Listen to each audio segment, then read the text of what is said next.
하나님 말씀은 요한계시록 7장입니다. 내용이 우리 많기 때문에 오늘은 10절까지만 우리가 보도록 하겠습니다. 7장 1절에서부터 10절까지 우리 한 절씩 교도하겠습니다. 이 일 후에 내가 네 천사가 땅 네 모퉁이에 선 것을 보니 땅의 사방에 바람을 붙잡아 바람으로 하여금 땅에나 바다에나 각종 나무에 불지 못하게 하더라. 또 봄에 다른 천사가 살아계신 하나님의 인을 가지고 해 돋는 데로부터 올라와서 땅과 바다를 해롭게 할 권세를 받은 네 천사를 향하여 큰 소리로 외쳐 이르되 우리가 우리 하나님의 종들의 이마에 인치기까지 땅이나 바다나 나무들을 해하지 말라 하더라.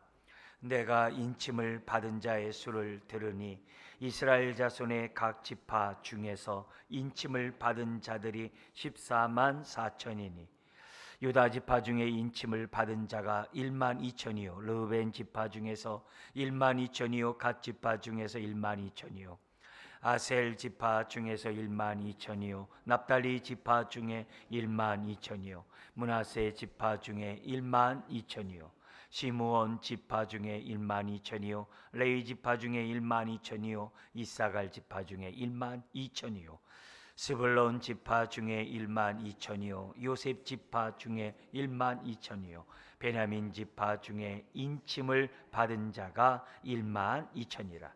이 일 후에 내가 보니 각 나라와 족속과 백성과 방언에서 아무도 능히 셀 수 없는 큰 무리가 나와 흰 옷을 입고 손에 종려 가지를 들고 보좌 앞과 어린 양 앞에 서서 큰 소리로 외쳐 이르되 구원하심이 보좌에 앉으신 우리 하나님과 어린 양에게 있도다 하니. 할렐루야. 네.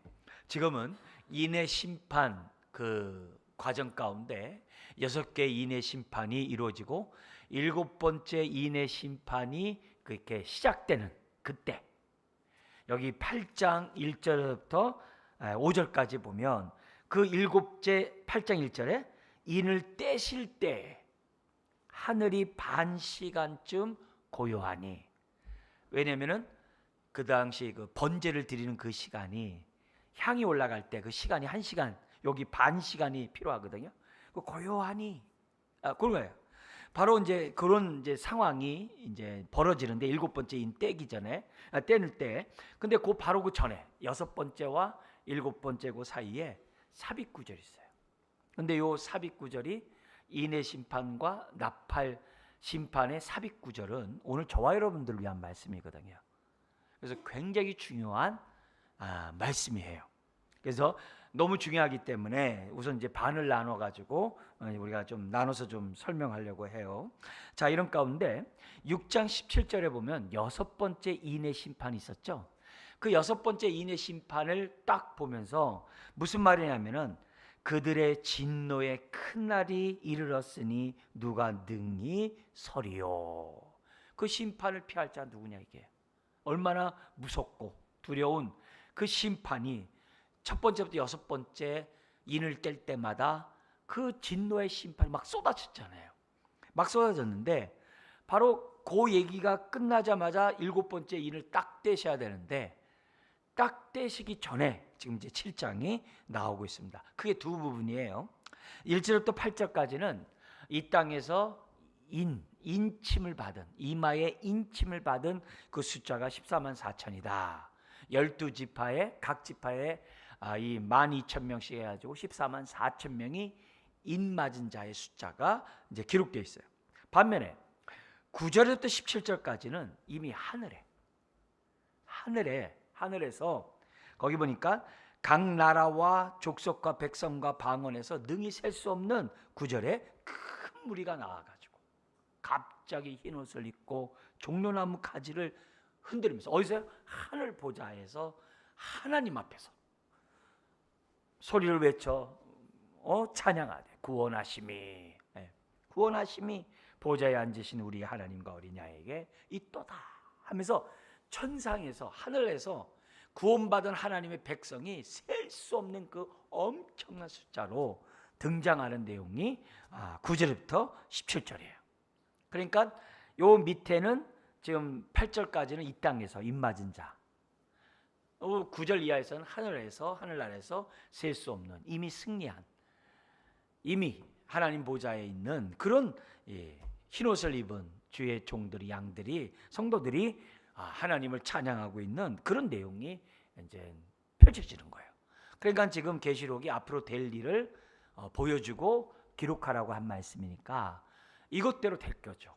이것대로 성취가 될 거죠. 그리고 그 셀 수 없는 그 무리가 종려나무 흔들면서 하나님과 어린 양을 찬양할 때 저와 여러분들도 찬양하게 될 줄 믿습니다.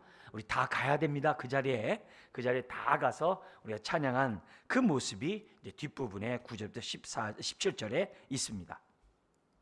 자, 그런 가운데 여기 보면 지금 전반부가 이제 8절까지 있고 후반부가 9절부터 시작을 해요. 근데 오늘 10절까지 볼 거예요.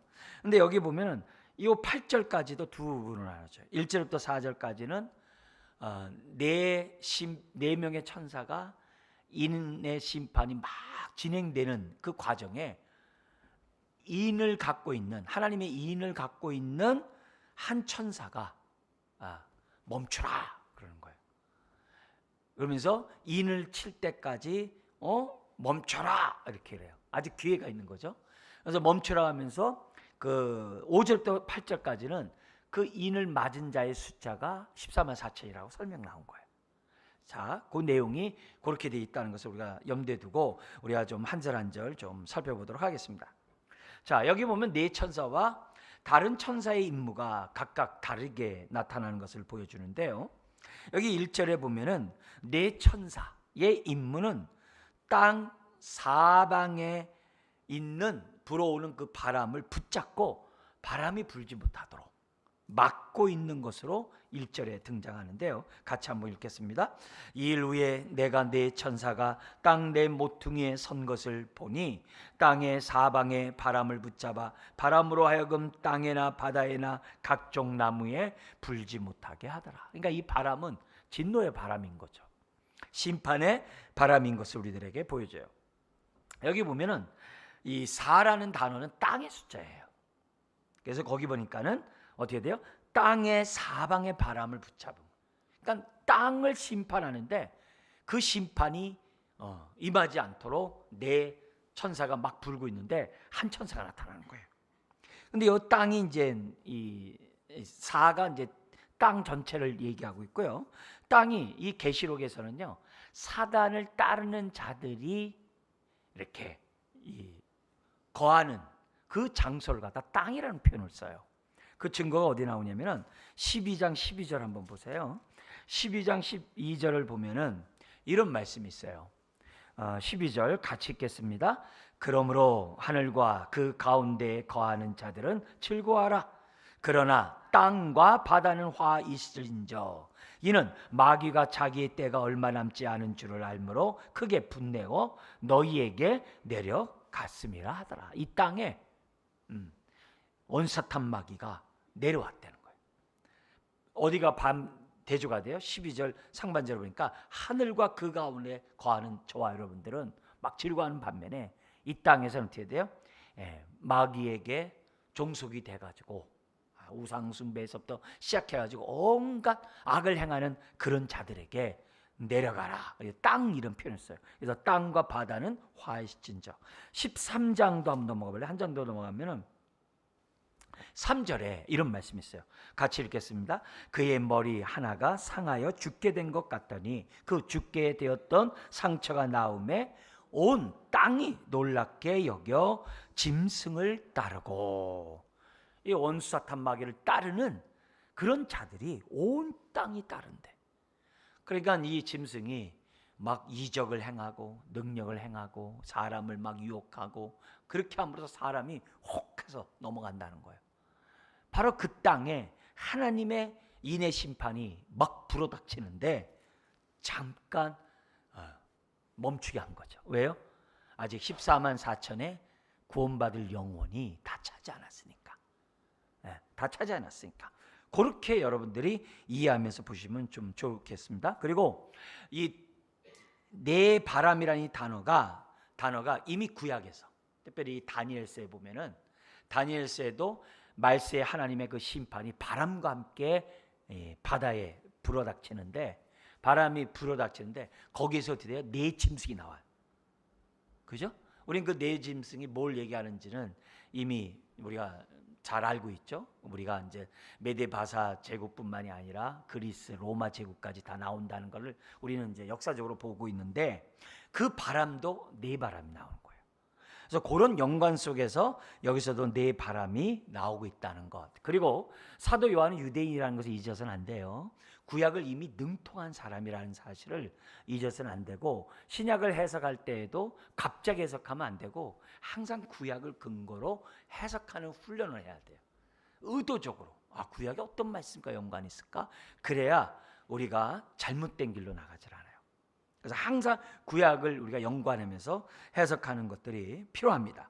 자, 이러면서 결국 이 네 천사는 이 땅의 심판을 위해서 보냄을 받은 천사인데, 그 천사들이 어떻게 돼요? 그것을 갖다가 지금 맡고 있는 이런 모습을 갖다가 이제 나오고 있는 거죠. 자, 여기 보니까 2절에 이런 표현이 나옵니다.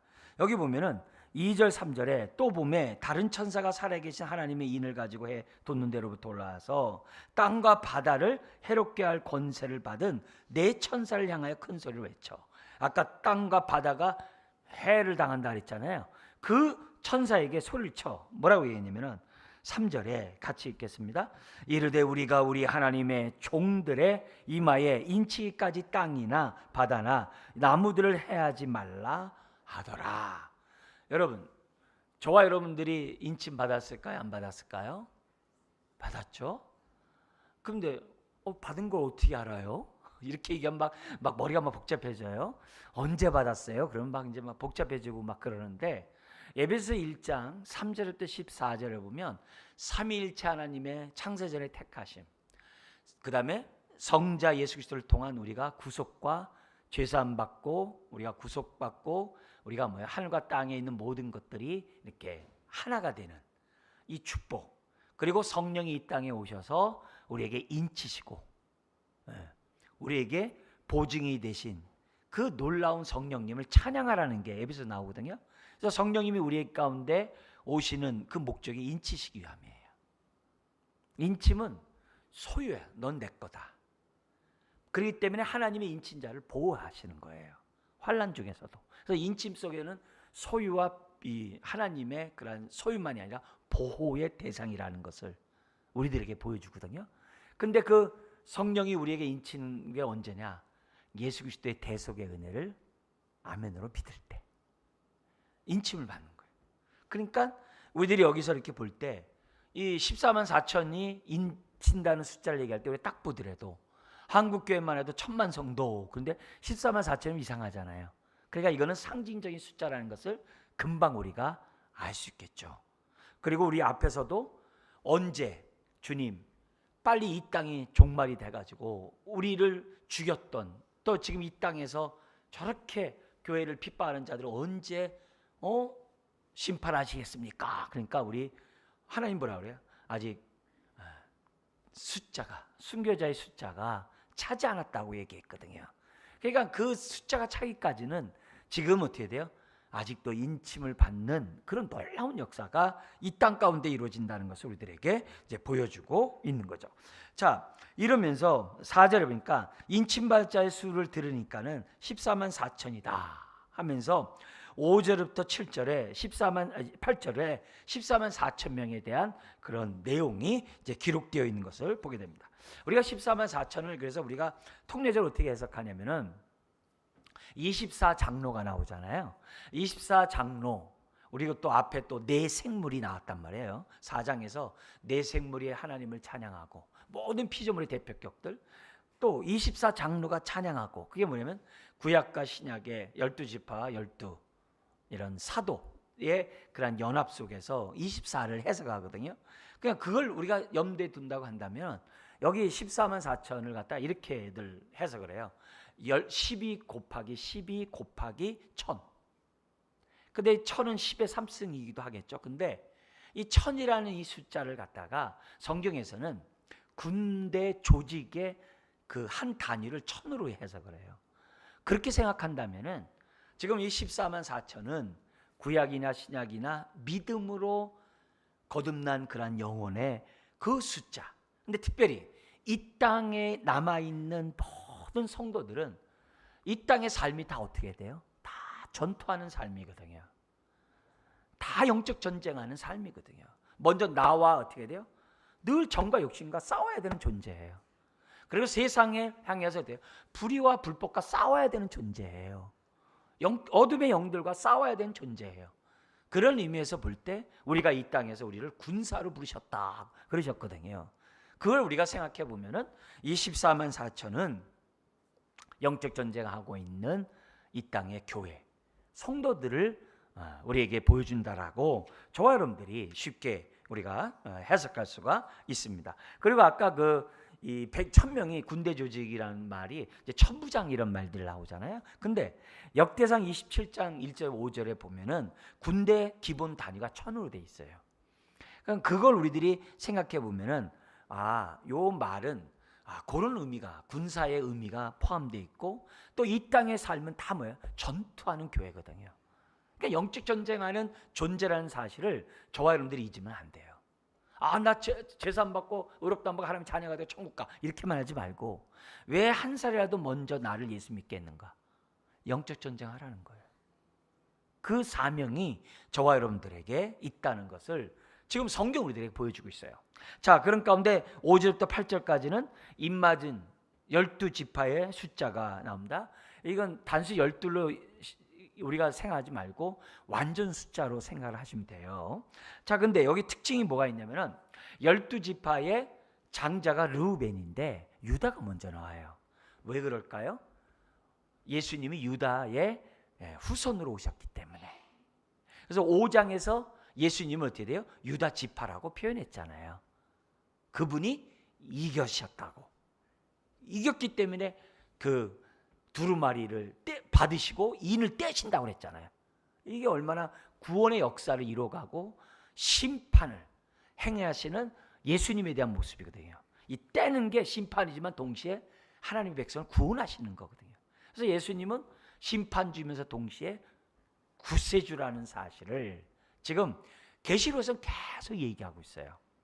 자, 그런 가운데 여기 보면은 유다족부터 시작한 게 특징이 있고요. 그리고 지파 중에라는 이런 표현을 계속 써요. 왜 그래요? 민수기에서 전쟁에 나갈 때 군사를 갖다 뽑았거든요. 그런 의미를 20세에서 50세까지 군대 전투 요원을 뽑았거든요. 각 지파별로요. 그런 것들을 이제 표현을 하고 있어요. 자, 그러면서 여기 보니까 눈에 특색이 있는 게 뭐가 있냐면은 여기 레위 지파가 들어가 있어요. 그죠? 레위 지파는 원래 12지파에 안 들어가요. 그죠? 근데 7절에 레위 지파가 들어가 있어요. 반면에 에브라임은 어디 갔죠? 안 보여요. 그 대신에 요셉이 등장을 해요. 왜냐면 영적인 장자로 표함이 되니까 에브라임이나 요셉이나 같은 거예요. 그렇게 보시면 되고, 그러면 한 지파가 한 명이 레위가 들어왔으니까 어디가 빠진 거예요? 단지파가 빠진 거예요.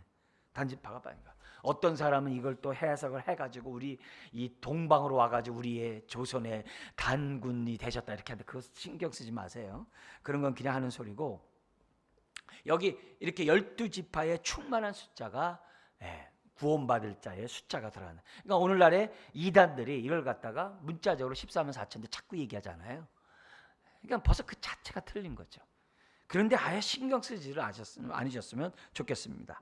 자, 그러면서 여기 보면은 9절부터 17절까지 하늘에서 셀 수 없는 온 성도들, 그 이 땅에서 영적 전쟁을 하고 승리한 그 이제 쉬는 그 영적 존재들이 헤아릴 수 없이 막 펼쳐져 있다는 것을 지금 9절에서부터 설명하고 있습니다.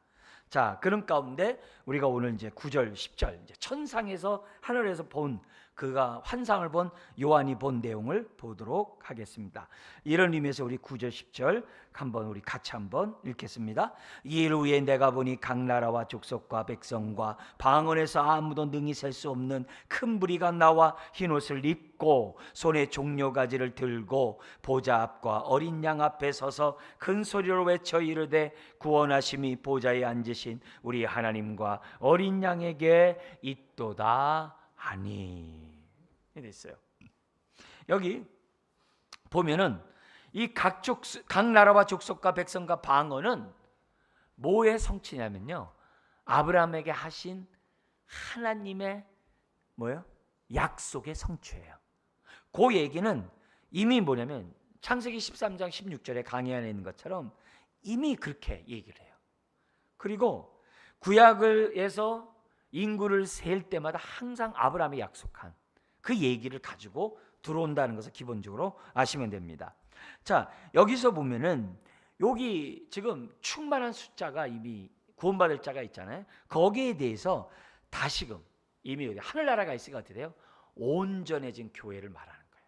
아주 온전한 성도들의 모습을 갖다가 지금 9절 이하에 설명하고 있습니다. 우선은 지금 계시록 2장 3장에서 이기는 자에게 이런 약속을 주겠다라고 생명의 멸류관서부터 시작해가지고 그 약속의 축복을 주겠다는 게 2장 3장 7교에 있었잖아요. 이기는 자에게. 왜? 지금 영적 전쟁을 하고 있고 핍박의 시대니까 이기는 자라는 단어가 굉장히 중요한, 계시록의 중요한 단어예요. 왜? 전투하는 이 세상이니까. 그래서 이기는 자라는 입장에서 볼 때 종려나무 가지를 흔든다라는 그 말은 승리라는 의미가 우선적으로 먼저 떠올라야 돼요. 그죠? 근데 중요한 건 뭐냐면 유대인들이 생각하는 종려나무의 의미가 있어요. 그 종려나무의 의미를 잘 생각해서 오늘 이 종려나무 가지를 들고 있는 것을 해석을 해야 성경의 본래 의미가 풍성해진다는 거예요. 단순히 지금 승리라는 얘기를 계속 해오고 있지만 그 의미만 있는 게 아니라 성경에서 말하는 종려나무를 흔들 때 그 의미가 무슨 의미인지를 구약에서 우리가 찾아가지고 오늘에 더하면 그만큼 그 의미가, 은혜가 풍성해요. 그걸 염두에 두고 우선은 1차적으로 이 흰옷을 입고 지금 뭐예요? 종려나무를 흔든다는 이 자체가 승리했다는 거거든요. 그러니까 천국은 승리자만이 가는 곳이에요. 승리자. 이 땅에서 성도로서 전투의 삶을 살고 승리한 자가 가는 자가 지금 천국이라는 것을 지금 이 본문을 우리들에게 가르쳐줘요. 왜냐? 6장 9절에서 11절 한번 보겠어요. 다섯째 인을 뗄 때 이 땅에서 순교를 당한 영혼들이 하나님 앞에 언제 이 세상에 구원이 완성되냐고 탄원하는 장면이 나와요. 그죠? 6장 9절 11절에 같이 한번 읽겠습니다. 다섯째 인을 떼실 때 내가 보니 하나님의 말씀과 그들이 가진 증거로 말미암아 죽임을 당한 영혼들이 제단 아래에 있어 큰 소리로 불러 이르되 거룩하고 참되신 대주제여 땅에 거하는 자들을 심판하여 우리 피를 갚아주지 아니하시기를 어느 때까지 하시려 하나이까 하니 각각 그들에게 흰 두루마기를 주시며 이르시되 아직 잠시 동안 쉬되 너희의 그들의 동무 종들과 형제들도 자기처럼 죽임을 당하여 그 수가 차기까지 하라 하시더라. 순교자의 숫자가 차기까지가 아직 주님의 재림할 때가 아니라는 거예요. 근데 그 먼저 죽은 그 영혼들에게 뭘 줬다고 그래요? 흰 두루마기, 흰 옷을 줬단 말이에요. 그러니까 천국에는 누가 입어야 돼? 무슨 옷을 입어야 돼? 다들 흰 옷 입어야 돼. 다른 옷 입으면 안 돼. 그거를 우리들에게 지금 흰옷이라는 개념이 거기 순교자 옷과 지금 동일해요. 뿐만 아니라 3장 4절 5절 보세요. 사대 교회에게 이기는 자에게 주시는 그런 축복이 이제 나오는데 거기 보면은 4절 거기 5절을 같이 읽겠습니다. 그러나 사대에 그 옷을 더럽히지 아니한 자 몇 명이 내게 있어 흰 옷을 입고 나와 함께 다니리니 그들은 합당한 자인 영고라. 이기는 자는 이와 같이 뭘 줘요? 흰옷을 입을 것이요 내가 그 이름을 생명책에서 결코 지우지 아니하고 그 이름을 내 아버지 앞과 그의 천사들 앞에서 시인하리라. 아멘. 그러니까 천국에는 흰옷만 입어야 돼요. 딴 옷을 입으면 안 돼요. 자, 반면에 4장 4절 한번 보세요.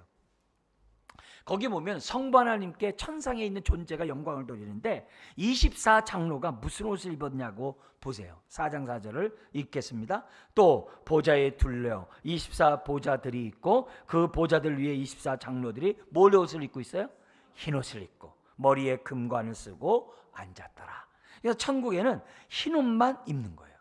이건 이 땅에서 전쟁의 삶을 살고 신실하고 충성된 증인에게 주어진 표지가 바로 흰옷이다. 이거를 성경은 이렇게 우리들에게 설명하고 있습니다.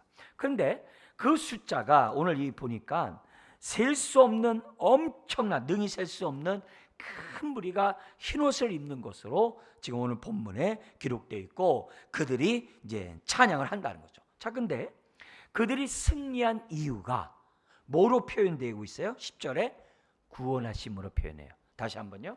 그들이 이 땅에서 승리를 노래하는데 우리를 승리하게 하신 보좌에 앉으신 이렇게 한 게 아니라 우리의 승리하게 하심이 보좌에 앉으신 아버지 하나님과 어린 양이 있도다 이렇게 한 게 아니라 승리하게 하심이라는 단어 대신 뭐 썼어요? 구원하심이. 그러니까 저와 여러분들이 구원받는 것이 다 승리예요. 죄와 사망에서 승리하는 거예요. 그 개념을 저와 여러분들이 잊어서는 안 됩니다. 그러니 어찌 천국에서 찬양하지 않을 수 있겠냐 얘기예요. 흰옷 입고. 자, 그런데 요 종려가지를 든 큰 무리에 대한 얘기가 아까 승리라는 개념이라 했잖아요. 근데 구약에서 그 의미가 종려나무의 의미를 좀 우리가 알 필요가 있어요. 왜? 구약이 그렇게 설명하고 있으니까. 그럼 내용이 더 풍성해져요. 자, 지금 요 삽입절이 지금 8장에 넘어가면은 7째 이는 이제 딱 띄기 전이거든요. 이제 그런 전에 지금 이 사도 요한이 환상을 본 거예요. 무슨 환상을 봤냐면은 거기 나오는 것처럼 인치는 환상을 딱 봤어요. 14만 4천에 인치는 걸 봤어요. 또 하나는 뭐 봤어요? 그 셀 수 없는 무리가 하나님을 찬양하는 그 장면, 두 장면을 이제 봤어요. 그러니까 왜 그것을 보여주냐 이게요.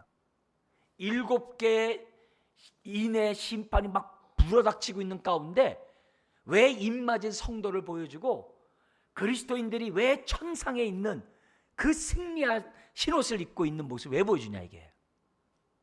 이 땅에 살고 있는 교회들에게 뭘 주려고요? 위로를 주고 두려움에서 벗어나게 하고 이 땅에 있는 증인들이 이 땅에 있는 성도들이 뭐 하라고요? 6장 9절에서 11절인 것처럼 하나님의 말씀과 예수 그리스도를 증거하다가 순결하면 지옥 예를 들어서 뭐 사라져 없어버리고 죽어 끝나버리는 게 아니라 천국에서 하나님 앞에 있다는 거.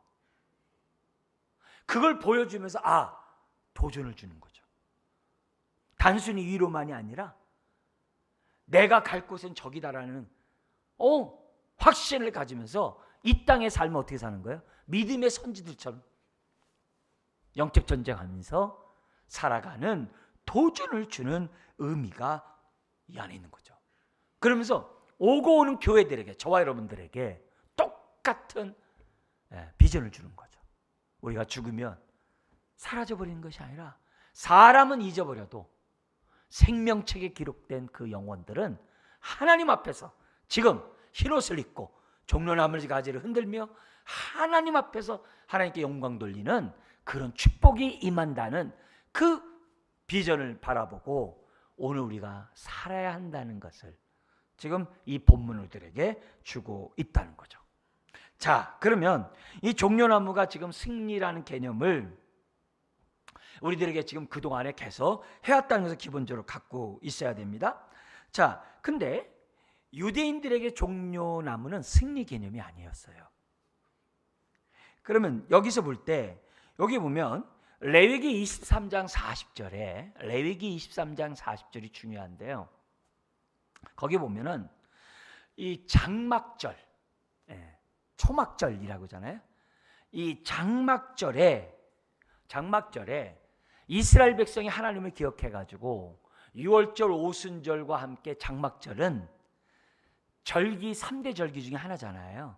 그죠? 장막절, 초막절은. 그때 그 장막절을 어떻게 지키느냐? 레위기 23장 40절에 보면 이렇게 돼 있어요. 종려나무 가지를 취하여 여호와 앞에 2일 동안 7일 동안 즐거워하라. 그러니까 한 주간 이 장막절을 지내면서 그들은 뭐 했어요? 종려나무 가지를 취하면서 흔들면서 하나님께 뭐예요? 감사 찬양 올렸다는 거예요. 뭐 할 때요? 장막절 때. 장막절 때 종려나무 가지를 흔들었다는 이 사실이 이제 기록되어 있다는 거죠.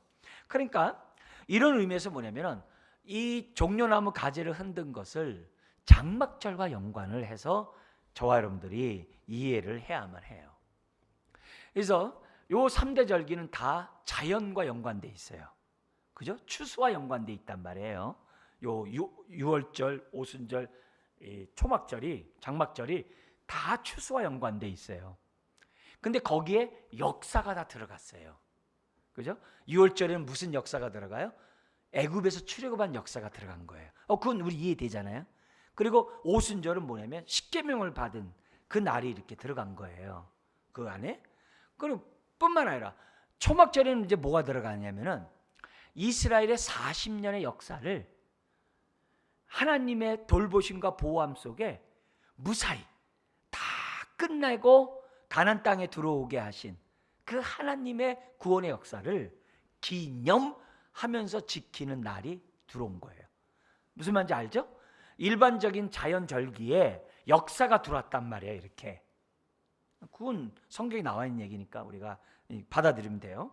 그러니까 그런 속에서 우리들이 특별히 이 장막절에는 뭐가 있냐면은 첫 번째는 하나님 앞에서 우리가 이렇게 농사를 잘 져서 이렇게 많은 소출을 거두게 하신 그 소출의 축복에 대해서 하나님 앞에 감사하는 게 1차겠죠. 그죠? 왜? 절기니까.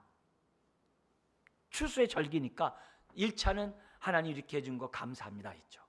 그 다음에 두 번째는 아까 역사가 들어온다 그랬어요. 뭐에 대한 감사라고요? 광야 동안 우리를 인도해 주시고 먹이 주고 입히시는 가운데 인도해 주시는 그 하나님의 은혜를 뭐 하면서요? 기억하면서 기념하는 날이 장막절이죠. 그건 이해됐죠? 우리가 이제 며칠 있으면 27주년을 감사 예배를 드려요. 굉장히 중요해요. 그동안에 있어 왔던 그 날을 기억하면서 하나님 앞에 감사하는 게 우리가 뭐예요? 다 우리 창립기념일을 지키는 의미죠. 그래서 지난 날만 하는 거예요? 아니죠. 그렇게 베푸셨던 그 은혜를 기억하고 우리가 어떻게 돼요? 앞으로도 하나님의 뜻 가운데 우리 교회가 잘 갈 수 있도록 다시금 우리가 어떻게 돼요? 재무장하고 하나님 앞에 헌신하는 시간을 갖는 게 창립기념일을 지키는 목적이죠. 여러분도 생일을 지킬 때마다 이런 생각 가지고 해보세요. 삶이 달라요. 왜요? 에베소 2장 10절에 하나님의 선한 일을 하기 위해서 우리를 지으셨다 그랬거든요. 그러면 생일날 나만 위해 하지 말고 하나님 앞에서 내 생일을 한번 생각해 보시는 것이 중요하거든요. 그러니까 장막절이 지금 그 모습이에요. 그래서 여기 보면은 이사야 62장 9절에 보면은 이런 말씀이 있어요. 오직 추수한 자가 그것을 먹고 나 여호와를 찬송할 것이요 거둔 자가 그것을 나의 성소뜰에서 마시리라. 그래서 이렇게 이 추수하는 이 즐거움은 이스라엘 사람이 장막절을 가질 때 누구나 아주 다 필요한 그 모습이라는 거예요. 그런데 그때 기쁨으로 이 장막절을 지킬 수 있는 사람은 어떤 사람이에요? 눈물로 씨앗을 뿌린 자가 기쁨으로 거둘 수 있는 거죠. 자기는 농사도 안 짓고 그냥 피득피득 놀면서 게으르면서 추수할 수 있는 건 아무도 없잖아요. 맞잖아요. 그죠? 이해됐어요? 그러면 이 말은 무슨 말이에요? 우리가 훗날에 추수할 거예요. 주님 나라에서. 그러면 훗날에 하나님 나라에서 추수하려면 이 땅에서 뭐 해야 돼요? 잘 심어야죠. 눈물로 잘 심어야죠. 오늘 저와 여러분들의 신앙생활 하나하나가 씨앗을 심는 거예요. 그리고 언제 거둬요? 훗날 주님 나라에 가서 우리는 어떻게 돼요? 기쁨으로 거둘 거예요. 가장 큰 선물은 영생의 축복을 누리고 우리가 어떻게 돼요? 하나님 보좌 우편에 앉는 이런 축복을 우리들이 누리게 될 거예요. 그래서 우리들이 이런 종려나무 가지를 흔들고 있는 그 자체를 통해서 내가 이 땅의 삶이 심는 삶이구나. 내가 주님 나라 가서 내가 흔들 가지가 있어야 되겠구나. 내가 그 나라에 가서 흔들 열매가 있어야 되겠구나. 이 땅에서 내가 아무것도 내가 심어놓지도 않고 불 가운데 구원받은 자처럼 살다가 하늘나라에 가가지고 어떻게 기쁨으로 내가 동참할 수 있겠는가? 아니죠. 그런 의미에서 이 땅의 나의 삶을 기억하시고 내가 이 땅의 나의 삶이 훗날 주님의 나라에서 거둘 수 있는 것이 어떤 것이고 거둘 수 없는 것이 어떤지 분별할 수 있는 저와 여러분들이 돼야 돼요. 그래서 이 땅의 삶이 땅의 것을 바라보지 않고 위의 것을 바라보며 살아가는 삶이 되라는 의미가 이 안에 있어요. 그래서 고린도서 3장 1절에 너가 새 사람이 되었고 구원받았다면은 땅의 것을 바라보지 말고 위의 것을 바라보고 살라고 그러잖아요. 그래서 우리는 위의 것에 우리가 추수할 것을 그것을 바라보면서 오늘 우리가 심어야 되는 거죠. 육된 것을 심지 말고 영적인 것을 심으라고 그러잖아요. 그거를 우리가 일체적으로 종려나무 속에서 생각하면서 종려나무 가지를 흔드는 그 모습을 보면서 오늘 내가 잘 심어야 되겠구나. 잘 심어야 되겠다. 그래야 내가 그 열매를 따먹겠구나. 또 하나가 뭐 있다고요? 지난날에 광야에서 인도해 준 것을 기억하면서 기념하면서 감사하는 게 장막제라고 그랬죠. 그럼 뭐가 있어요? 우리가 훗날에 하나님 나라 가서 왜 기뻐요?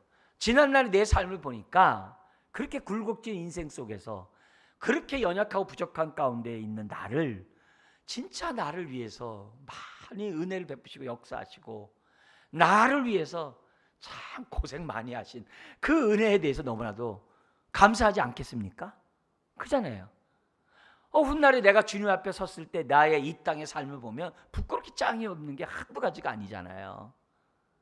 그런 의미에서 오늘 우리들이 내 삶을 잘 살아야 된다는 걸 다시 한번 생각하되 뭐냐? 돌이켜서 내가 훗날에 주님 나라에 있을 때 이 땅의 삶 모습을 보면 어떻게 돼요? 그때 하나님 날 도와주셨구나. 그때 하나님이 나와 함께 있었구나. 그때 요렇게 사람 만나게 하셨고 이렇게 옛날에 그렇게 어려웠던 그 일 때문에 내가 그것 때문에 하나님 앞에 엎드려서 내가 은혜를 받았구나. 여러 가지 일들을 생각해 볼 수 있는 거예요. 지난 주일날 제 모교회 우리 선배 목사님이 은퇴해가지고 교회를 이제 와서 이제 저 기둥 뒤에 앉았다 가셨는데 그 선배 목사님이 저 모교회 아주 그냥 형님이에요. 근데 그 얘기 앉아서 그 얘기를 하시더라고요. 지금 요즘 뭐 하세요? 그랬더니 9살 먹은 외손주가 있는데 이게 스펙트럼 이게 자폐아가 이렇게 있는 아이인데 목사님 부부가 할아버지 할머니지 외할머니 외할아버지가 하루 종일 붙어 있지 않으면 안 된대요. 얘가 9살인데 이제 말 배우고 뭐 이제 뭐 하고 하루 종일 붙어 있지 않으면 안 된대. 근데 지난날에 가만히 보니까 내가 만약에 은퇴하지 않았으면 얘를 누가 키웠을까? 이 생각하면은 하나님의 그러한 손길이 참 놀랍다. 이런 얘기를 진심 어리게 저한테 얘기하더라고요. 그래서 지금 이해 못 되는 일들이 참 많이 있는데 지나가고 보면 다 하나님이 이렇게 다 손길이 있는 것 같다고 저한테 그 얘기를 하시더라고요. 맞죠? 그래서 훗날에 주님 앞에 딱 가서 보면은 이해 못했던 그 많은 것들의 그 이해가 이제 다 되는 거예요. 그래서 지난날의 나의 인생을 기억하면서 기념하면서 하나님 앞에 뭐예요? 감사 찬양하는 거죠. 이 땅에 내가 심은 것만이 아니라 이 땅에서 나를 보호하시고 인도하시고 구름기둥과 불기둥과 되시면서 나에게 하셨던 그 모든 하나님의 은혜의 손길이 다 감사가 되는 거죠. 그잖아요. 그래서 훗날에 주님 나라에 갔을 때는요 힘든 일 고통스러운 일 다 사라지고 하나님이 함께한 그 시간만이 남잖아요. 마찬가지예요. 그래서 찬양을 하고 있다는 것을 우리들에게 보여주고 있어요. 자, 근데 유대인들은요, 이 초막절에 무슨 의식을 하나 더 플러스 했냐면은, 이 장막이 주님이 재림하면 기쁨으로 충만하게 될 것을 상징으로 어떤 일을 했어요. 그게 뭐냐면요, 실로암 연못에 가가지고 물을 길어다가 그 장막절이 벌어지고 있는 그 기간 동안에 실로암 물을 가져다 거기에 그 나무에 물을 붓는 의식을 했어요. 그 매일 하는 거예요, 이거. 네? 그리고 장막절 마지막 날이 끝난 다음 날이 안식년이에요. 안식이래요. 그래서 그날은 큰 날이야. 아주 큰 날이에요. 그 얘기도 뭐 너무 시간 많이 가니까 저갑니다만 하여튼 그날. 근데 거기서 그들은 뭐냐면 그걸 물을 부으면서 무슨 찬양을 불렀냐면은 이사야 12장 3절에 그 말씀을 찬양으로 불렀어요. 뭐냐면은 너희가 기쁨으로 구원의 우물들에서 물을 기르리로다. 아멘. 예. 구원의 우물물에서, 기쁨으로 구원의 우물물에서 물을 기르라. 이게 예수 그리스도께서 오시면, 메시아가 오면은 우리가 그런 축복의 삶을 살게 된다라고 하는 그런 말씀을 사모하면서 그 물 깃는 예식을 한 거예요. 근데 그 예식을 보면서 예수님이 뭐라고 말씀하셨냐면은 나를 믿는 자는 그 배에서 생수의 강이 흘러나리라 하면서 그들이 사모하는 그 모든 것들이, 이사야 선지자의 예언에 따라서 사모했던 그 모든 것들이 나를 통해 성취됐다는 거예요. 즉 나를 믿으면 그 배에서부터 구원의 기쁨의 우물물이 넘친다는 거예요. 넘친다는. 그래서 예수님이 나를 갖다가 믿는 자는 그 배에서 생수의 강이 흘러난다라고 말씀하신 거예요. 놀랍죠? 그들이 이사야 예언에 따라서 메시아가 오면 그렇게 될 것을 사모하면서 불렀던 게 장막절이에요. 근데 예수님이 그게 내 안에서 성취됐다 이렇게 얘기를 하는 거예요. 너무 놀랍죠? 그러니까 이런 모습에서 오늘 이 본문에서 아까 이 종려나무를 가지로 흔드는 것을 갖다가 지금 세 번째 의미가 우리한테는 중요해요. 왜 중요하냐? 그 뒷구절 보세요.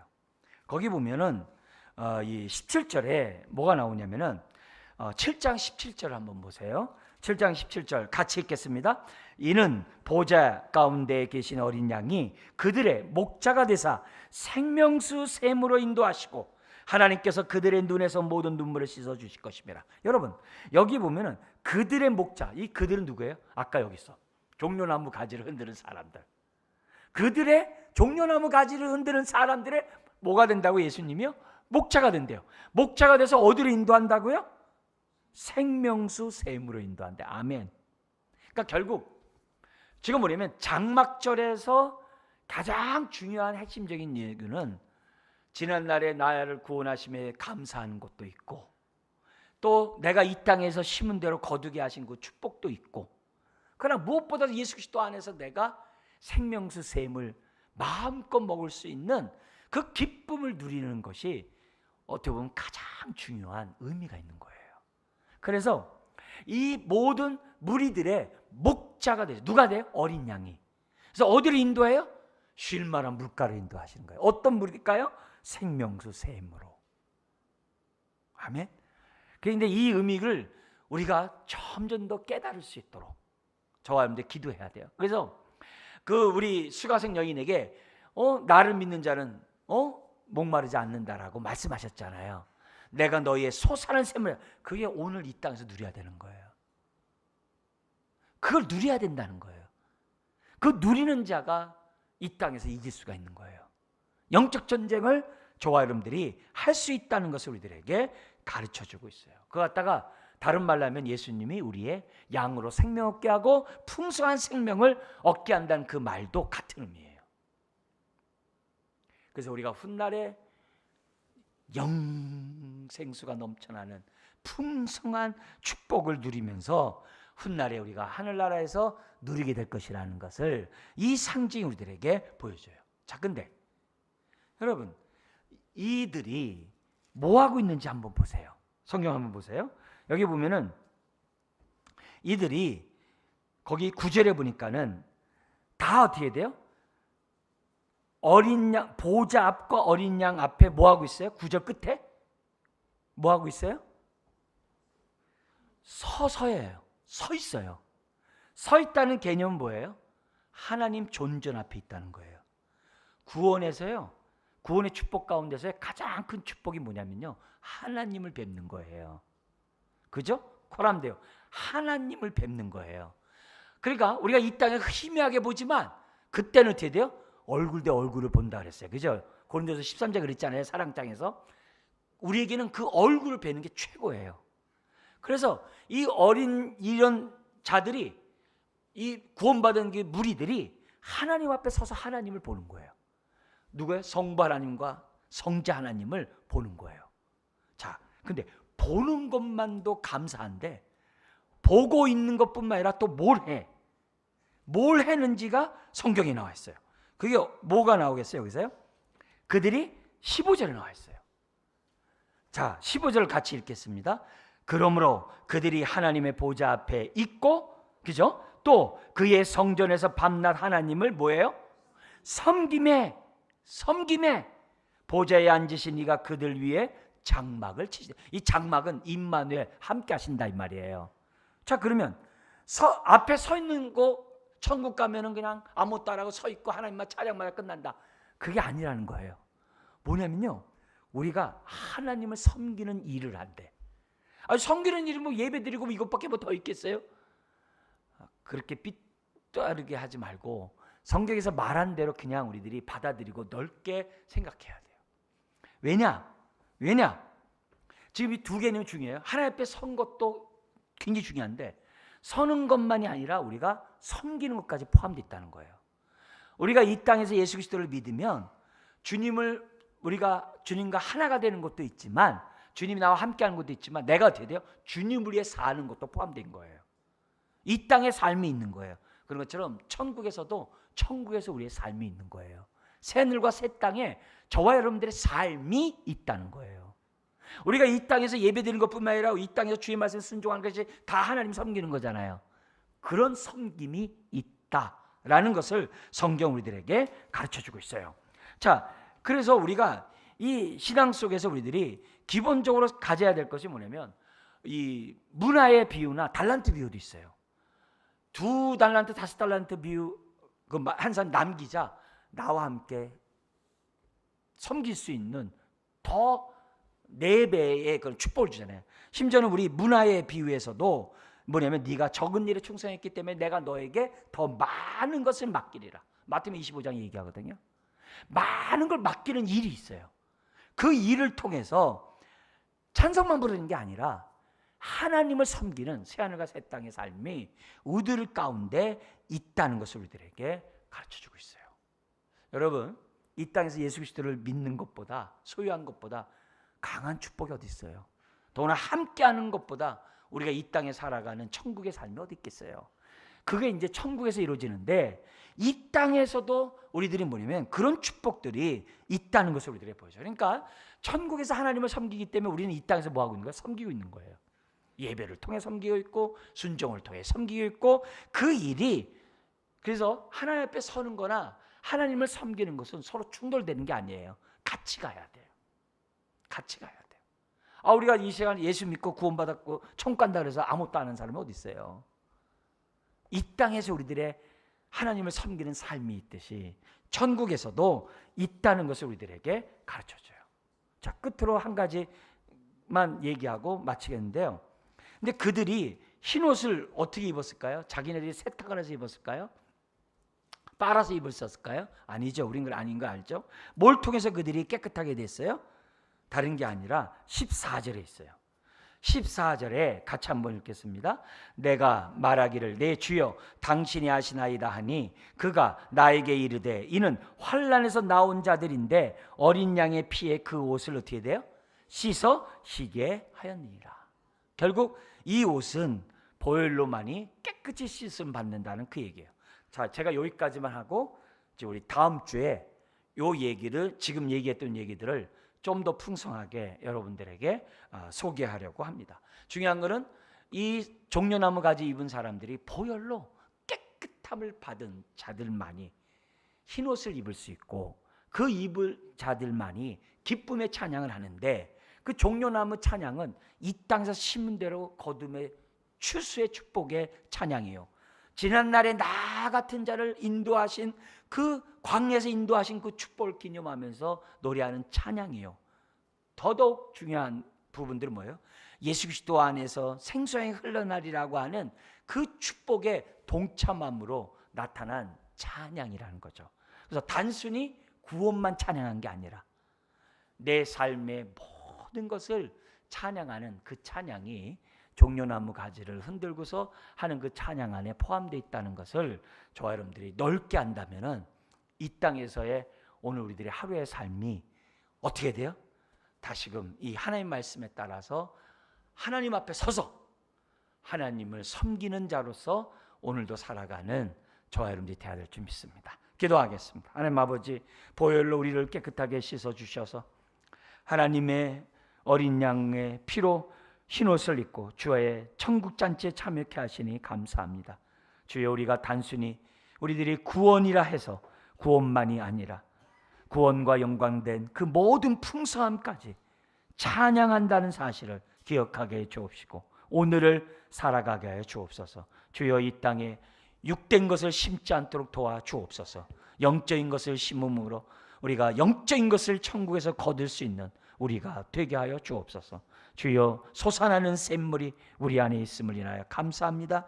훗날에 온전히 만족하게 될 그 날을 바라보면서 오늘도 예수 그리스도 안에서 솟아나는 샘물을 먹고 마시는 주의 자녀들 다 되게 하여 주옵소서. 성령님, 우리들에게 이 말씀을 깨달을 수 있는 은혜를 더하여 주시고 그로 인하여 하나님의 존전 앞에 서 있게 하시고 늘 하나님을 주께 대하듯 우리가 섬기면서 오늘 하루를 승리하며 살아가는 자녀들 되게 하여 주옵소서. 예수님의 이름으로 기도드리옵나이다. 아멘.